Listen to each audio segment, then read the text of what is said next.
역대상 4장 11절에서부터 14절까지 말씀을 함께 보도록 하겠습니다. 우리 함께 말씀을 읽습니다. 시작. 스와의 형 글룹이 무일을 낳았으니 무일은 에스돈의 아버지요 에스돈은 베드라바와 바세아와 이르나스의 아버지 드힌나를 낳았으니 이는 다 레가 사람이며 그나이스의 아들들은 온니엘과 스라야요 온니엘의 아들은 하닷이며 무오데는 로브랄 낳고 스라야는 요압을 낳았으니 요압은 게라하심의 조상이라 그들은 공장이었더라.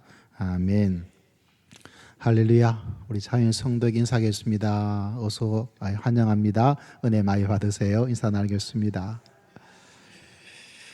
자, 오늘 말씀의 제목은 목표를 향해 나아가려면 이란 제목으로 말씀을 전파하고자 합니다. 계속해서 역대상을 조금씩 보고 있습니다. 포로에서 돌아온 이스라엘 민족 70년, 우리는 36년간의 일제 압제하에 있었습니다. 그리고 해방을 맞이했던 것처럼 이스라엘 민족은 더했습니다. 왜냐하면 모든 사람들이 다 몇백 킬로 떨어진 곳에 포로로 잡혀가 있었고 그들이 이제 70년 지난 이후에 하나님께서 예언하신 대로 돌아왔습니다. 이게 잘 이해가 되지 않는데 말씀을 준비하다가 생각난 것이 뭐냐면 우리가 일제 치하를 지나고 그 다음에 큰 역사적 사건은 바로 한국 전쟁, 6.25 전쟁 이렇게 이야기를 하고 있지 않습니까? 6.25 전쟁 속에서 우리는 계속해서 밀려갔죠. 그리고 다시 서울이 수복되어서 돌아왔습니다. 물론 저도 6.25 세대가 아니죠. 그럼에도 불구하고 우리가 영상 같은 데 보면 서울에 돌아왔을 때 그 폐허가 되어 있던 이 서울의 모습들을 여러분이 보신 적이 있을 거예요. 아마 그때를 생각하면 그렇게 큰 차이가 나지 않고 더 심하면 더 심했지 약하지는 않을 거예요. 다시 말하죠. 역대기가 기록되고 이 역대기를 읽는 사람들은 그런 폐허된 피난민이 서울에 돌아와서 보았던 그런 처참하고 힘들고 또 모든 것이 무너져 있는 그런 곳에 있는 그 사람들에게 이 말씀을 기록해서 전해주고 있습니다. 다시 말하자면 그들에게 가장 중요한 것은 어쩌면 땅의 문제였습니다. 왜냐하면 70년 동안 떠나 있었기 때문에 자기 땅이 없고 자기가 살 수 있는 어떤 공간이 없습니다. 그러다 보니까 그들은 안전하지 않았고 또한 그들은 어떤 땅이 확보되지 않았기 때문에 여러 가지 어려운 문제를 가지고 있습니다. 현대 특히 서울은 땅의 문제가 어떤 문제입니까? 부동산이라는 것이 투자의 대상이 되어버린 것이 우리 특징 가운데 하나입니다. 저희 교회도 몇 년 전에 사택을 구입을 했는데 그 사택을 파는 주인이 그러더라고요. 제가 얼마 전에 이 집을 구했는데 그 사이에 몇 천만 원이 올라서 팔게 되었다고 굉장히 좀 좋아하는 그런 모습을 제가 옆에서 보고 있었습니다. 근데 역대기 있는 이 당시에 이스라엘 민족은 투자해서 얼마큼 돈을 벌겠다 이런 개념 자체가 그렇게 많지 않습니다. 다시 말하자면 생존의 문제였어요. 지금 이 땅에 들어와서 서울처럼 그렇게 폐허가 된 그곳에서 어떻게 우리가 살아갈 것인가? 어떻게 우리가 살 수 있는 집, 우리가 잠잘 수 있는 땅, 농사 지을 수 있는 땅, 그 지경을 어떻게 확보하면서 살아야 되는 그런 중요한 문제를 앞두고 있었습니다.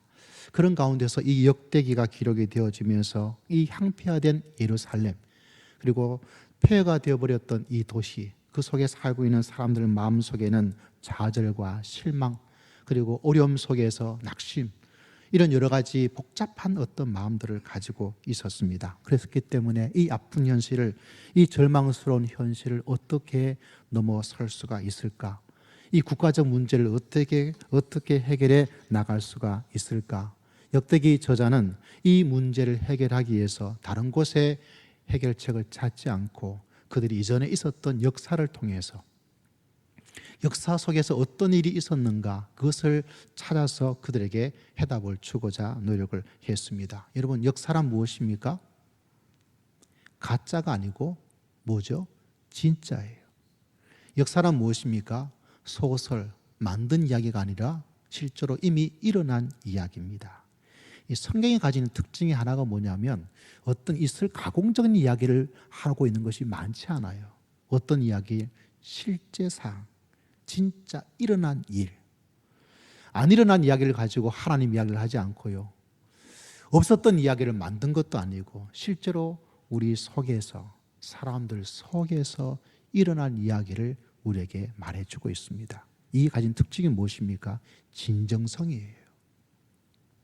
그리고 그것이 역사 속에 일어났기 때문에, 그 옛날에 일어났기 때문에 언제 오늘 또 일어날 것이고 내일 또 일어날 수 있는 하나님의 이야기. 할렐루야. 여러분, 이 성경 이야기를 통해서 일어난 일들은 과거에 어떤 사람이 만들어낸 이야기가 아닙니다. 실제로 일어난 이야기, 진정한 진정성을 가진 이야기, 그것을 바라보고 있기 때문에 우리도 그 하나님을 바라보고 있으면, 이 하나님을 믿고 하나님의 뜻 가운데 말씀대로 살아나간다면 그 과거에 일어났던 일들이 바로 오늘 그리고 내일 일어날 수 있도록 하나님께서 역사하여 주실 줄을 믿습니다. 여러분, 이 역대기가 그것을 이야기하고 있습니다.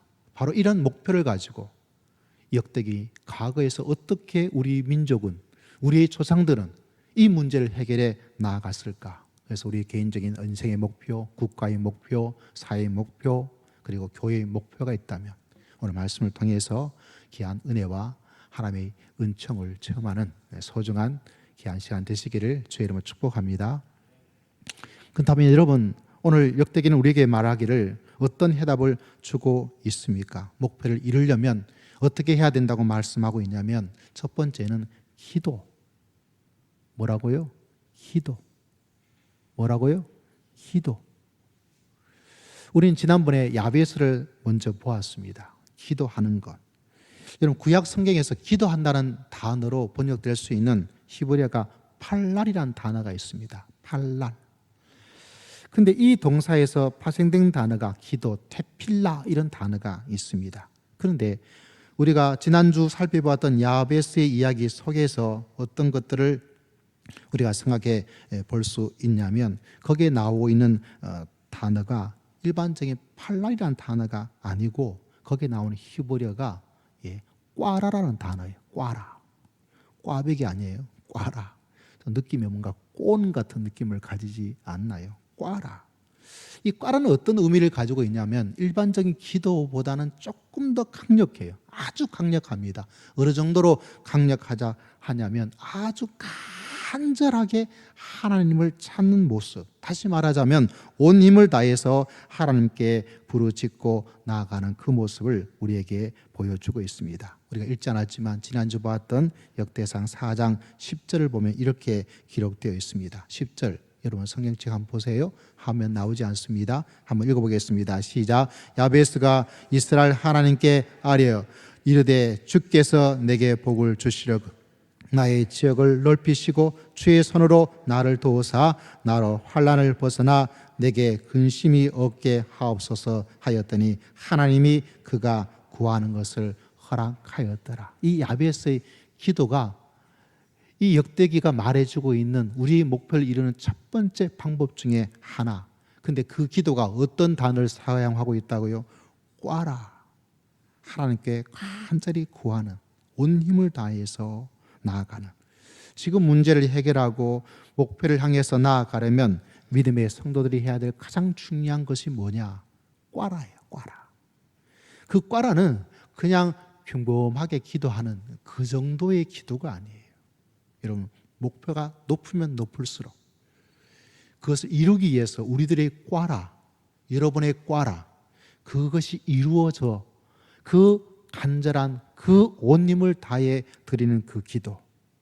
여러분, 온 힘을 다해 기도했던 가장 대표적인 한 분이 있다면 그분께서는 바로 예수 그리스도이십니다. 그 예수님께서 십자가, 우리 온 인류의 죄악을 용서해 주시고 생명의 길로 가고 천국 백성으로 만드는 그 일은 우리가 이 작은 머리로 이해하고 상상할 수 있는 것들을 뛰어넘어요. 우리가 이미 알고 있는 것처럼 그분께서 십자가를 지기 위해서 그 겟세마네 동산에서 기도할 때 하나님 저 십자가 제가 질 겁니다. 저 십자가 정도는 제가 아주 우습게 잘 질 줄 믿습니다. 이 정도로 기도하지를 않았죠. 어떻게 했습니까? 성경의 기록에 의하자면 땀을 흘리면서 그 땀이 핏방울처럼 된 것처럼, 다시 말하자면 어떤 단어? 꽈라. 온 힘을 다해서 하나님께 기도해서 십자가를 지고자 하는, 십자가를 져야 하는, 제 삶을 이루어야 되는 그 목표를 이루기 위해서 그분은 하나님의 아들이심에도 불구하고 뭐였습니까? 온 힘을 다해서 꽈라의 기도를 하나님께 올려드렸다는 거예요. 그때 예수님께서는 십자가를 지고 우리들에게 하나님이 주시는 자유와 해방과 새로운 삶과 용서와 하나님의 축복을 받을 수 있는 십자가 역사를 우리에게 허락하여 주신 줄을 믿습니다. 그 속에 뭐가 있습니까? 꽈라가 있는 거예요. 여러분, 목회자가 제일 걱정되는 게 뭔지 아세요? 꽈라가 필요할 때 꽈라 하지 않은 사람이 있으면 걱정이 돼요. 그 목표를, 그 어려움을 이겨낼 수가 없어요. 여러분, 걱정은 누구나 할 수 있습니다. 학교 안 가도, 학원 안 가도 걱정은 자연스럽게 이루어집니다. 사람을 비난하는 것도 여러분 어떻게 해요? 학교 가지 않고 학원 가지 않아도 누구나 할 수가 있습니다. 일어난 일에 대해서 자기 생각을 가지고 분석하고 이러니 저러니 말을 하는 것은 여러분 유치원 아이도 할 수가 있습니다. 이렇다 저렇다 말은 누구나 다 할 수가 있습니다. 그러나 그것은 결코 목표를 이룰 수가 없어요. 하나님께서는 야베스가 하나님께 꽈라, 온 힘을 다해서 기도했던 것, 그 기도의 꽈라의 기도를 통하여 하나님께서 응답하시고 허락하여 주신 줄을 믿습니다. 할렐루야. 그렇다면 우리도 동일하죠. 이런저런 여러 가지 목표가 있고 고민도 있고 걱정도 있고 불안해 어떤 것도 있고 방황도 다 있는데, 여러분 밤새워서 하나님께 꽈라의 기도를 드리고 금식하면서 하나님께 꽈라의 기도를 드리고 교회에서 꽈라의 기도를 드리고 내가 있는 집에서 하나님께 꽈라의 기도를 드릴 때 하나님께서는 들으시고 응답하시고 목표를 이룰 수 있도록 하나님께서 역사하여 주실 줄을 믿습니다. 여러분, 야베스란 그 이름 자체가 고통이란 의미가 있다고 지난주에 말씀을 드렸습니다. 오늘 야베스는 10절에서 마지막에 내게 근심이 없게 하옵소서. 우리 번역은 이렇게 번역되어 있는데 또 다른 영어 번역본이라든가 히브리를 좀 연구하신 분들은 이 마지막 근심이 없게 하옵소서, 이보다는 고통을 주지 않게 해 주십시오, 이 번역이 좀 더 낫지 않겠는가, 이렇게 주장하는 사람도 많이 있습니다. 왜냐하면 야베스는 기도합니다. 하나님, 내 이름이 고통입니다. 내가 태어날 때 어머니에게 고통을 주면서 태어났습니다. 이제 내 인생이 다른 사람에게 고통을 주지 않고, 하나님에게 고통을 주지 않고, 어머니에게 고통을 주지 않고, 이웃에게 고통을 주지 않고 그런 삶이 되기를 원합니다. 그걸 꽈라의 기도로 올려드린 거죠. 그러니까 하나님께서 고통을 주는 사람 그것이 끝나고 아마 다른 사람에게 즐거움과 기쁨을 주면서 살아갈 수 있는, 그의 기도의 목표가 이루어지는, 그의 마음의 목표가 이루어지는, 그의 인생의 목표가 이루어질 수 있도록 하나님께서 역사하시고 응답하시고 축복하여 주신 줄을 믿습니다. 뭐가 있었기 때문에? 꽈라의 기도가 있었기 때문에 그래요. 여러분, 신앙생활하면서 정말 철저하게 훈련하고 목표를 삼아야 될 것이 있다면 그 사람의 마음속에, 그 사람의 신앙 속에 기도가, 특별히 어떤 기도가? 꽈라의 기도가, 여러분 온 힘을 다하여서 하나님께 드리는 그 기도가 있어야 되는 거예요. 그러면 어떤 일이 일어납니까? 하나님이 응답하시고 허락하시고 깨닫게 해주시는 하나님의 놀라운 역사를 하나님께서 우리 모두에게 베풀어 주실 줄을 믿습니다. 할렐루야. 안타까운 거죠. 지금 이때는 당신의 그 기도가 하나님께서 허락받고 응답받기 위해서는 뭐가 필요할 때?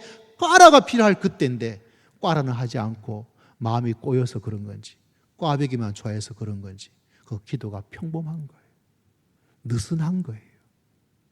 하는 같지만 하는 것이 아니고 능력이 필요할 그때의 능력이 아니라 기도의 모양만 가지고 있어서는 일이 이루어질 수가 없는 거예요. 그냥 걱정만 하는 거예요. 푸념만 하는 거예요. 한탄만 하는 거예요. 하나님께서 좀 응답해 줬으면 좋겠는데 이런 생각만 있는 거예요. 여러분, 안타까운 것은 꽈라가 필요할 때는 꽈라만이 해결할 수가 있다는 사실입니다. 그 꽈라가 들어야 할 그 시간에 안 하면 목표를 이룰 수가 없어요. 그래서 여러분, 우리의 신앙 속에 그것이 목표가 높으면 높을수록 하나님께 드린 온 힘을 다하여 예수님처럼 동산에서 피를 흘리면서 그런 땀방울이 되는 것처럼 기도하여 나갈 때 하나님께서는 반드시 야베스에게 응답해 주시고 역사해 주신 것처럼 바로 오늘 이 주간에 우리의 인생 속에 하나님께서는 반드시 응답하시고 허락하여 주시고 역사하여 주실 줄을 믿습니다. 우리 옆에 있는 성도에게 한번 고면에 나아갑시다. 꽈라의 기도를 한번 드려봅시다. 시작. 꽈라의 기도를 한번 드려봅시다. 누가 해야 될까요? 내가 먼저 해야죠. 지금 이야기하라니까 네가 해야 돼라는 눈초리를 보이고 있는 사람이 몇 분이 계세요? 누가 꽈라의 기도를 해야 됩니까? 내가 해야지요. 그 말 하라 그러니까 이건 목사님이 할 일이야, 이건 장로님이 할 일이야 라고 생각하고 있다면 그것은 아니에요. 그래서 여러분 꼭 기억하셔야 돼요. 어떤 사람은 하나님 요새 내 기도를 응답해 주지 않아. 왜 응답해 주지 않을까요? 지금은 그때가 꽈라의 기도가 필요해서 하나님과 진짜 진한 만남, 하나님과의 1대1의 만남, 밤새워서 만나는 만남, 금식하면서 모든 것들을 하나님께 의탁하는 그 만남의 때가 되었는데 본인은 슬쩍 그러면 아무 일이 일어나지 않아요. 여러분, 이것은 이미 입증된 과학적인 데이터처럼 입증된 이야기예요. 과거 이스라엘 역사 속에도 성경 속에도 있고 여러분의 교회 생활을 좀 해보면 하나님께서 어떻게 고비고비마다 우리 가운데 역사하셨는지 수많은 이야기는 엄청나게 많아요. 여러분 모두가 이 가을을 맞이하면서 우리 인생 속에 꽈라의 기도를 주님께 드리고 나아갈 수 있는 주님의 귀한 백성 다 되시기를, 야베스처럼 하나님의 허락받는 고통을 끝내버리고 도리어 사람들에게 소망과 인생의 목표를 이루면서 살아가는 여러분 모두가 다 되시기를 주의 이름으로 축복합니다. 두 번째 목표를 이루는 이야기는 역대기는 이야기하기를 사람에 대한 이야기를 하고 있습니다. 우리가 오늘 읽었던 이야기 가운데 짤막하지만 이런 단어가 나오고 있죠. 14절에 보니까 노대는 발음하기도 참 힘들어요. 오버를 낳고 스라야는 요압을 낳았으니 요압은 게하라심의 조상이다. 4장에 보면 누구의 조상, 실제로 우리가 읽지 않았지만 3절에 보면 에담 조상 이야기, 14절에 게하라심의 조상, 17절에 보면 에스드마의 조상, 18절에 보면 또 무슨 조상 사람에 대한 이야기가 나오고 있습니다. 그냥 일반적인 족보에 누가 있다는 이야기가 아니고 꼭 그 속에 조상이다, 뭐다. 왜 이야기를 하고 있냐면 역대기는 목표를 이루기 위해서 가장 중요한 것은 뭐냐면 바로 사람이다. 이 이야기를 강조하고 있기 때문에 그렇습니다. 13절에도 보니까 그나스의 아들은, 그나스는 갈렙의 동상이고 온넬이라는 사람이 아버지입니다. 이 온넬이라는 사람은 아람 왕으로부터 이스라엘을 구원한 사사로서 명성을 떨친 사람입니다. 이 한 사람 한 사람 이름을 다 이야기하기에는 우리 말씀의 시간이 길어지기 때문에 하진 않지만, 다시 말하자면 이 짧은 하나하나 이야기를 하면서 어떻게 사람에 대한, 우리가 왕의 축복 조선시대 하면 제일 먼저 떠오르는 사람이 누구죠? 세종대왕이란 한 사람, 정조라는 한 사람, 그 사람에 대한 이야기, 그 사람이 동일하게 역대기는 강조하고 있습니다. 여기에 적힌 사람들은 어때요? 이스라엘에 살 수 있는 그 땅의 지경을 넓혀 갔던 사람. 그렇기 때문에 그 사람을 통하여서, 그 사람이 있기 때문에 그 땅, 그 나라, 그 사회가 안정을 찾고 발전하였다. 다시 말하자면 하나님에 대한 신실한 믿음을 가지고 살았던 사람을 통해서 이스라엘의 땅이 견고해졌고 안전해졌고 성장하였고 그 지경이 넓혀졌다. 이렇게 이야기를 하고 있습니다. 다시 말하자면 하나님을 온전히 신뢰하고 있는 그 사람이 있다면 언제나 그 시대의 목표가 이루어졌고 그 시대의 어려움을 극복할 수가 있었다. 이 이야기를 계속해서 하고 있습니다. 근데 여러분, 천지를 창조하신 하나님께서 전지전능하신 하나님께서 왜 사람 이야기를 계속할까요? 우리는 흔히 말하죠. 하나님이 다 해줄 수 있습니다. 하나님이 하실 겁니다. 라는 이야기를 합니다. 그 말은 맞는데 그 말은 역대기에서는 또 틀린 말이 됩니다. 왜냐하면 하나님이 일을 하시되 어떻게 일을 하실까요? 사람을 제쳐놓고 일을 하지 않습니다. 꼭 이상하게도 하나님은 모든 것을 하실 수 있음에도 불구하고 인생의 모든 것을 다 하실 수 있는 전지전능하신 무소부지하신 능력자이심에도 불구하고 하나님께서는 이상하게도 꼭 사람을 통해서 일을 행하시는 거예요. 아이러니하지 않습니까? 차라리 하나님이 다 해주시면 더 좋을 것 같아요. 그죠? 하나님 이것 좀 해주세요 하면 딱딱. 여러분 마술 상자의 진이가 아니에요. 하나님께서 항상 누구를 통해서? 우리 같은 사람을 통하여서. 왜냐하면 성경을 여러분 이해할 때 기억해야 될 것은 창세기 1장에 보면 하나님께서 사람을 창조하시고 이렇게 사람에게 말합니다. 이 사람을 통해서 모든 것들을 다스리게 하자. 모든 것들을 일을 하도록 하자. 하나님께서는 사람을 어떻게 하나님의 대리자로 만드셔서 대리자로 인정해 주시고 대리자로 우리를 사명을 주어서 사람을 통해서 항상 일을 하도록 그렇게 하나님의 계획을 잡아 놓으신 거예요.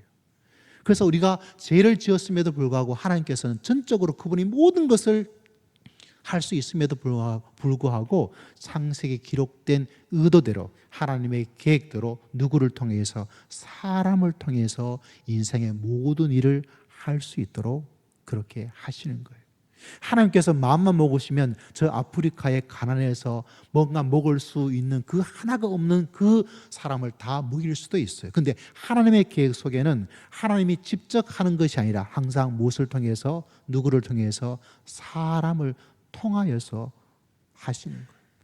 차라리 오늘 설교 말씀도 그래요. 차라리 하나님께서 이 자리에 오셔가지고 우리에게 말씀을 전해주시면 얼마나 더 좋겠어요. 저도 정말 좋겠어요. 왜? 설교 준비 안 해도 되니까. 그죠? 그냥 앞에 앉아가지고 자 하나님 오셨습니다. 우리 하나님 말씀 들읍시다. 그냥 사회만 보고 있었으면 훨씬 좋겠어요. 설교 준비를 안 해도 되니까. 마음에 짐을 안 가져도 되니까. 그렇겠죠. 근데 하나님께서는 무엇을 통해서? 누구를 통해서? 사람을 통해서. 누구를 통해서? 바로 저와 같은 사람, 여러분과 같은 사람을 통해서 일을 행하시는 하나님이신 것입니다. 우리 옆에 있는 성도에게 말합시다. 하나님께서는 우리를 통해서 일하십니다. 시작. 하나님께서는 우리를 통해서. 누구를 통해서요? 아니요, 나를 통해서. 여러분 이런 일 저런 일을 보고 있을 때 꼭 기억하셔야 돼요. 누구를 통해서 일하신다고요? 나를 통해서. 누구를 통해서? 저 사람 통해서. 누구를 통해서? 우리를 통해서. 누구를 통해서? 나를 통해서. 어제 제가 만나지 못했지만 어떤 한 분이 오셔서 포도를 몇 송이 주고 가셨다 이야기를 들었어요. 누가 주셨느냐? 작년인가 벌써 기억이 좀 오래돼 버렸지만 우리가 노인정 할머니들을 할아버지들 우리가 한 3달 정도 이렇게 교회 공간을 사용하게 해 주었죠. 거기 일본이 한 분이 계셨어요. 그분 우리가 믿는 종교랑 좀 달라요. 근데도 그분이 오셔가지고 그때 너무 잘해 주어서 고맙다고 이렇게 작은 선물을 주고 가셨어요. 그 이야기를 제가 나중에 듣고 참 감사하기도 하고 항상 교회와 사람을 통해서 하나님께서는 일하시고 계십니다. 하나님께서는 여러분을 통해서 일하고 싶어 하시는 거예요. 목표를 이루는 방법도 무엇입니까? 항상 사람을 통해서. 그래서 예수님께서 이 땅에 오셔서 많은 일들을 행하셨습니다. 그 짧은 3년이라는 기간 속에 우리가 성경 복음서를 보면 어때요? 이런 기적 저런 기적도 일어나고 이런 가르침 저런 가르침도 일어나서 우리에게 많은 도전과 용기와 소망을 주시는데 그 모든 것도 뭘 하기 위해서냐면 예수님께서 제자들을 키우기 위해서 사람을 키우기 위해서 그것을 보여주고 가르쳐주고 또 보여주고 또 가르쳐준 거예요. 그래서 그 제자들이 그것을 보고 흥분하고 또 그것을 보고 감동을 받고 또 그 가르침을 받고 지혜를 가지게 되고 하나님의 진리를 깨닫게 되어지고, 그래서 그 제자들이, 그 3년간 훈련받은 그 제자들이 예수님께서 돌아가실 그 마지막 때는 도망가버리는 그 사람이었지만 예수님께서는 다시 그들을 불러 모으셔서 실패한 그들을, 도망가버린 그들을 불러 모아서 너희가 세상 끝날까지 내가 너희와 함께 할 테니 너희는 또 나가서 뭘 하라고? 제자를 삼아라. 그 사람 제자를 통해서 하나님께서 일하시고 계시는 것입니다. 여러분 꼭 기억하십시오. 가정이든 직장이든 교회든 누구를 통해서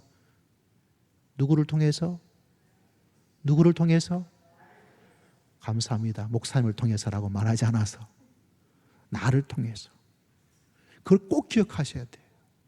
하나님의 사람들은 이 마음을 가지고 있어야 됩니다. 내 책임이 아니다. 내가 할 일이 아니다. 그렇게 한다면 하나님께서 나를 하나님의 사람으로 만들어주시고 구원해 주신 그 하나님의 목표를 이해하지 못하는 거예요. 이 땅에는 모든 일들은 사람, 나를 통해서. 제가 오늘 말씀을 준비하다가 어떤 장로님 이야기가 있어서 여러분에게 좀 전해드리고 싶었습니다. 박노성 장로님이란, 이분은 어떤 신문 창간 멤버셨어요. 신문의 창간 멤버셨는데 이분이 제작국장으로 있던 시절인데 그 신문도 발행하는 여러 가지 방법이 변화가 많이 일어났겠죠. 신문사가 전산으로, 컴퓨터로 제작을 하고 시작했던 그 시절에 있었던 일인데, 문제는 이상하게도 인쇄를 하면 한쪽이 시커멓게 나오고 한쪽은 하얗게 나와서 이게 인쇄가 이상하게 돼버리는, 컴퓨터가 그 일들을 해 나가는데 이상이 생겨버린 거예요. 그래서 아무리 다시 해보고 좀 잘하는 사람 데리고 와서 했는데 문제가 없어요. 문제는 없는데 신문은 희한하게 나오고 말도 안 되는 그런 일이 일어나게 되었죠. 그러다 보니까 임원들도 나오고 심지어 사장도 나오고 신문은 찍어서 빨리 보내줘야 되는데 나올 수가 없는 그런 상황이 되어버렸어요. 그래서 제작국장이다 보니까 책임자로 있을 수밖에 없다 보니까 이분이 전산실에 가서 이 장로님께서 말도 안 되는 이야기죠. 근데 그렇게 하셨어요. 그 컴퓨터를 붙잡고 하나님께 기도를 드리더라는 거예요. 국장이니까 얼마나 책임이 있겠어요. 그 광경을 보고 있던 나머지 사람들이 그 제작국장에 대해 말하기를, 저 사람 완전히 미쳤나 보다. 지금 아무리 예수를 믿고 있다라도 그 컴퓨터 붙잡고 한다고 될 일이냐고. 아마 저도 그랬을 것 같아요. 그게 되겠어요? 안 되죠. 근데 여러분, 참 이상한 일이지요. 그렇게 하나님께 간절한 마음으로 기도를 드리고 나서 다시 컴퓨터에 전원을 켜고 테스트를 해보니까 멀쩡한 거예요. 정상이 돼버린 거예요. 그 사이에 무슨 일이 일어난 걸까요? 알 수가 없는 거예요. 그래서 이분이 막 있는 그 시간을 통해서 신문이 되어지고, 뭐 그 고장난 시간 때문에 시간이 막 바빠졌겠죠. 왜냐하면 찍어서 뭐 해야 돼요? 또 서울은 모르겠지만 지방으로 열차를 통해서 보내고, 그래서 막 해가지고 해서 서부역, 서울 옆에 있는 서부역 아시죠? 보내고. 근데 그 도착한 시간도 진짜 드라마틱하게 그 기차가 떠나기 좀 전에 도착해서 빨리 실어서 보내서, 그때 직원들이 그 일을 다 하고 연락했죠. 국장님, 서부역에서 기차에 다 실어서 잘 보냈습니다. 그러니까 거기 같이 있던 직원들이 교회를 다니는 사람, 교회를 다니지 않던 사람 모두가 박수를 치면서 할렐루야. 교회 다니지 않았던 사람도 할렐루야 하면서 그렇게 같이 기뻐했던 그 이야기가 있더라고요. 한 사람이 그렇게 중요한 거예요, 여러분. 한 사람. 여러분이 그렇게 중요한 것입니다. 여러분 모두가 나를 통해서 일하시는 하나님을 바라보고 여러분 인생의 목표를 이루면서 달려나갈 수 있는 여러분 모두가 다 되시기를 주의 이름으로 축복합니다. 할렐루야. 그것이 직장이든 가정이든 교회이든 누구를 통해서? 나를 통해서. 여러분 서로에게 인사합시다. 하나님께서는 나를 통해서 일하고 계십니다. 시작. 하나님께서는 나를 통해서 마지막 세 번째로 목표를 이루는 세 번째 방법은 기도가 없다면 목표를 이룰 수 없고, 신실한 믿음으로 살지 않으면 목표를 이룰 수 없고, 마지막 세 번째는 배려라는 단어를 이야기를 해주고 싶습니다. 우리가 읽지 않았지만 17절과 20절에 보면 어떤 이야기가 나오냐면 독특한 하나의 이야기가 나오고 있습니다. 여러분 성경책 4장 17절, 에스라의 아들들은 예델과 메렉과 에벨과 얄론이며, 메렛은 미리암과 삼메와 에스드모아의 조상 이스바를 낳았으니 이는 메렛이 아내로 맞은 바로의 딸 비디아의 아들들이고. 여기 바로가 누구냐 여러 가지 의미가 있겠지만은 대부분의 학자들이 이야기하고 있는 것은 바로 이집트 그쪽 이야기를 하고 있는 거예요. 다시 말하자면 이 역대기에는요, 이방 여인의 이야기가 우리가 이미 알고 있는 아주 유명한 몇 사람 외에도 많이 나와요. 이스라엘 민족이 다른 이방의 여인이 들어와서 있는 그 이야기를, 예전에 알지 못했던 이야기를 역대기가 보여주고 있습니다. 왜 그럴까? 그건 다른 것이 아니라 이 이스라엘 민족이 이 땅에 돌아왔을 때 실제로 여러 가지 문제가 많이 있는데, 우리가 요새 읽고 있는 통독 성경 에스라 2장 59절에 보면 이런 말씀이 있습니다. 델말라와 델하르사와 그룹과 악단과 인멜에서 올라온 자가 있으나 그들의 조상의 가문과 선조가 이스라엘에 속하였는지 밝힐 수 없었더라. 다시 말하자면 이스라엘 땅에 왔는데 문제는 이 사람들이 이스라엘 조상이 알고 있는 그 족보의 역사 속에 이 사람들이 속해 있는지 밝힐 수 없는 사람들도 꽤 많이 있었다는 거예요. 그 속에 이방의 어떤 것도 같이 있는 거예요. 근데 와서 말합니다. 나 이스라엘 민족 맞습니다 라고 말을 하니까 어떤 사람은 너 아니야, 너 아니야. 너 보니까 색깔이 좀 이상해. 너 보니까 약간의 혼혈, 이거 단어 옛날에는 틱이다 이런 이 단어 쓰면 안 되죠. 요새는 큰일 납니다. 이게 모양이 이상한 거예요. 약간 이게 단무지 냄새가 나. 요거 뭔가 아니다. 너 아니야. 그 문제가 이스라엘 그 공동체에 일어나게 된 거예요. 근데 밝힐 수가 없는 거예요. 그래서 그 속에 갈등과 분열과 대립과 논쟁이 일어나게 됩니다. 그런데 이런 상황 속에서 역대기는 굉장히 배려의 책으로 다가옵니다. 왜냐하면 여러분 역대기를 그냥 읽게 되면 참 재미가 없어요. 저도 전반부는 참 재미가 없는데 이 3장에서는 우리가 설교 속에서 다윗 왕 솔로몬 다윗 가문의 이야기를 자세히 기록해 놓고 있습니다. 다윗은 우리가 알고 있는 것처럼 유다 족속입니다. 이스라엘 12지파가 있죠. 12족속이 있습니다. 그 가운데 유다란 족속이 있어요. 그 유다 족속의 한 집입니다. 그 가운데 다윗과 솔로몬 이어지는 왕들의 족보가 있습니다. 근데 그걸 3장에서 기록해 놓았어요. 그럼 우리가 흔히 말하죠. 1등만 기억하는 더러운 세상인 것보다 왕족만 이야기해주고 우리는 뭐냐? 우리 가문은 뭔데? 우리 족속은 뭔데? 왜 저 집안만 이야기하고 아이고 기분 나빠. 이렇게 생각할 수 있는 여지가 있어요. 근데 역대기는 그렇다고 왕의 이야기를 뺄 수도 없고, 그래서 역대기는 어떻게 하고 있냐면 2장에서 유다 족속의 이야기를 해주고 있고 3장에서 다윗의 이야기를 해주고 있고 4장에서 또다시 돌아와서 유다 족속 이야기를 해주고 있습니다. 뭐죠? 그 속에 배려라는 단어가 있는 거예요. 그리고 이스라엘 민족의 속에서 갈등과 대립 속에 있는 이방 여인들의 이야기가 있는데 그것이 아니라 그들을 위한 배려의 장을 만들어 놓아요. 저는 이런 게 참 좋아요. 하나님의 말씀과 하나님의 이야기를 듣다 보면 그분께서 어떻게 섬세하게 그분이 어떻게 말씀을 통해서 우리에게 사랑과 따뜻함과 섬세함과 배려함과 그렇게 만들어 놓았어요. 그분께서는 우리를 무례하게 권위적으로 그렇게 하지 않으세요. 항상 그 상황과 그 입장과 그 모든 것을 다 생각하시고 우리에게 하나님의 말씀을 기록해 놓고 그 말씀을 통해서 하나님의 그 마음을 알 수 있도록 만들어 주셨습니다. 여러분이 생각하는 것보다 하나님께서 여러분을 더 사랑하고 있는 거 아십니까? 여러분이 알고 있는 것보다 하나님께서 여러분을 더 많이 축복하고 계신 것을 기억하시기를 주의 이름으로 축복합니다.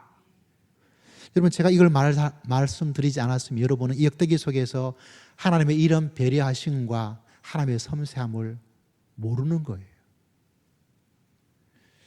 지금 우리가 동일합니다. 하나님께서 우리를 향한 사랑과 배려하심이 우리의 상상과 우리의 아는 것을 뛰어넘어. 우리가 나이가 들면 철이 든다 그러죠. 왜 그렇습니까? 우리가 흔히 하는 말처럼 한 어머니는 10자녀를 키울 수 있습니다. 근데 10자녀는 한 어머니를 제대로 돌볼 수가 없어요. 나이가 들면 깨닫습니다. 어머니께서 그 많은 아이를 이렇게 했는데 나는 한 어머니도 이렇게 하지 못하구나. 좀 철이 드는지요. 그래서 부모님에게 잘 하려고 노력하는 사람들이 많습니다. 근데 그 전에 그거를 잘 알 수가 없는 거예요. 근데 하나님께서 말씀해 주고 있습니다. 목표를 이루려면 갈등과 대립과 다름이 아니라 서로에 대한 배려와 이해와 사랑으로 하나가 되어졌을 때 그 목표를 이루어 나갈 수 있도록 그 목표가 이루어지는 놀라운 이야기를 해주고 있습니다. 여러분, 이 사실을 꼭 기억하시고 하나님께서 얼마나 우리를 사랑하시고 배려하신 그것을 깨닫고 그와 더불어서 우리 삶 속에도 여러분의 가정 속에서 사회 속에서 그리고 교회 공동체 속에서 사랑과 배려와 이해로서 믿음의 길을 달려갈 수 있는 여러분 모두가 다 되시기를 주의 이름으로 축복합니다. 그러지 않으면 목표를 이룰 수 없어요. 이걸 모르는 사람은 저 사람을 꺾어야, 경쟁에서 내려놓아야, 내가 올라서야 그 이야기로 이 세상을 살아가는 삶의 정글의 법칙에 살고 있습니다. 여러분이 나가는 저 세상은, 우리가 나가는 저 세상은 그런 정글의 법칙이 통하는 세상입니다. 근데 믿음의 사람은 꼭 기억하셔야 돼요. 그 정글의 법칙으로 살아가도록, 내가 정글에서 이기도록, 그 정글에서 살아있는 왕이 살아있는 사자처럼 그렇게 살도록 만든 것이 아니에요. 우리는 그것을 뛰어넘어서 도리어 그 정글의 법칙에서 하나님의 법칙으로 살아갈 때 더 사회가 안전하고 그 사회가 소망이 있고 그 문제를 이기면서 살아갈 수 있는 놀라운 역사가 있다는 것을 꼭 기억하며 믿음의 길을 달려갈 수 있는 여러분 모두가 다 되시기를 주의 이름으로 축복합니다. 그래서 여러분, 저는 사회 속에서 정치적, 경제적, 세대 간의 갈등과 또 그것을 알지 못해서 옳다고 거기에 뛰어드는 어떤 성도와 목회자를 보면 가슴이 아파. 그거는 아니에요. 성경은 그런 이야기를 하고 있지 않습니다. 교인은 모습은 교인이지만 양의 탈을, 늑대의 탈을 쓴 양처럼, 양의 탈을 쓴 늑대처럼 어떤 것이 되어야 될까요? 이럴 수가 없습니다. 여러분 꼭 기억하셔야 돼요. 힘들고 어렵고 손해가 나더라도 배려와 이해심을 가지고 어쨌거나 같이 가려는 것이 있을 때 그 사람 통해서 뭐를 이룰 수 있습니까? 목표를 이룰 수가 있다는 사실을 꼭 기억하고 여러분 믿음으로 또 믿음으로 살아가는 여러분 모두가 다 되시기를 주의 이름으로 축복합니다. 여러분, 빈센트 반 고흐의 이야기를 여러분에게 조금 전해주고 싶습니다. 유명한 화가입니다. 후대에 많은 영향을 미쳤던 화가입니다. 이분은 신학교를 가지 못하고 그래도 믿음을 가지고 있어서 선교사로 활동했던 전직 선교사예요. 근데 이분이 어디서 활동했냐면 저 유럽 북쪽의 벨기에 탄광촌에 가서 그 탄광촌에 있는 사람들을 돌보는 선교사였습니다. 자기가 잘 먹지는 못하여도 불구하고 탄광촌에 있는 힘들고 어려운 사람들을 위해서 자기는 잘 먹고 잘 먹지 않으면서 사람들에게 돌보고 그렇게 했던 멋진 모습을 가지고 있는데, 근데 문제는 그 당시에 있는 교회가 그런 어떤 선교적 어떤 모습을 잘 이해를 하지 못했던 것 같아요. 지금 같으면 도리어 박수를 칠 그런 모습인데, 그러다 보니까 선교사로 파송했던 그 교회가 선교 후원을 어떻게 해요? 끊어버린 거예요. 그래서 더 이상 선교 사역을 할 수 없게 되었습니다. 그리고 끊어지니까 어때요? 선교사라서 또 자기 사역에 대한 조금의 회의를 가지게 되는 것도 사람이겠죠. 그러다 보니까 고민을 하고 있다가 어떻게 해야 되지? 이렇게 하고 있다가 하나님께 기도하고 생각하고 있다가 그가 예전에 그림을 어린 시절에 그렸던 그것이 기억나서 그림을 그리기 시작했어요. 무려 10년 동안 그림을 그렸습니다. 그가 이미 우리가 여러분 이분을 알고 있다면 정신질환을 가지고 있어요. 굉장히 심한 정신질환을 가지고 있는데 그럼에도 불구하고 동생에게 이런 편지를 남겼습니다. 하나님을 사랑하는 최상의 방법은 세상의 모든 것을 사랑하는 것이다. 그의 마음속에 하나님에 대한 사랑, 그 사랑이 있기 때문에 탄광촌에는 그들을 사랑했고 자기의 선교 후원을 끊어버린 그 사람을 이해하려고 노력을 했고 또 주변에 있는 많은 사람을 사랑하려고 노력을 했어요. 그래서 그 정신질환의 그 긴 세월을 이겨내려고 노력을 했던 사람이에요. 이게 사람을 만드는 것입니다. 여러분, 우리가 잘 알고 있는 예수님도 뭐라고 말씀하고 있습니까? 너희가 서로 사랑하면 모든 사람이 너희가 내 제자인 줄 알리라. 할렐루야. 너희가 교회를 다니면 너희가 내 제자인 줄 알리라. 그런 말씀이 아니고 너희가 서로 사랑하면, 너희가 서로 배려하고 너희가 이해하려고 노력하면 모든 사람이 너희가 나의 제자인 줄 알게 될 것이다. 여러분 모두가 이런 아름다운 모습으로 믿음의 길을 달려갈 수 있는 여러분 모두가 다 되시기를 주의 이름으로 축복합니다. 그때 갈등과 대립과 분열이 사라지게 되어지고 그 속에 역대기 저자가 말한 것처럼 기도함으로 신실한 믿음의 사람을 통하여서 서로를 대립하고 밀어내는 것이 아니라 서로 포용하고 이해하고 배려하고 사랑을 통해서 나와 뜻이 맞지 않고 나와 성질도 맞지 않고 나와 같은 피가 아닌 그 사람이라도 같이 하려 하는 그 마음을 가지고 있을 때 목표를 이루어 나갈 수 있다고 하나님께서 말씀해 주고 있습니다. 여러분 모두가 이 세 가지 귀한 법칙을 꼭 기억하시고 원칙을 기억하여서 우리 가을을 더욱더 아름답게, 여러분의 가정을 더욱더 풍성하게, 우리 교회가 더욱더 하나님의 축복과 부흥 가운데 갈 수 있도록 함께 기도하고 꿈을 꾸고 함께 노력하면서 살아갈 수 있는 풍성한 아름다운 가을 모두가 다 되시기를 주의 이름으로 축복합니다. 주의 이름으로 축복합니다.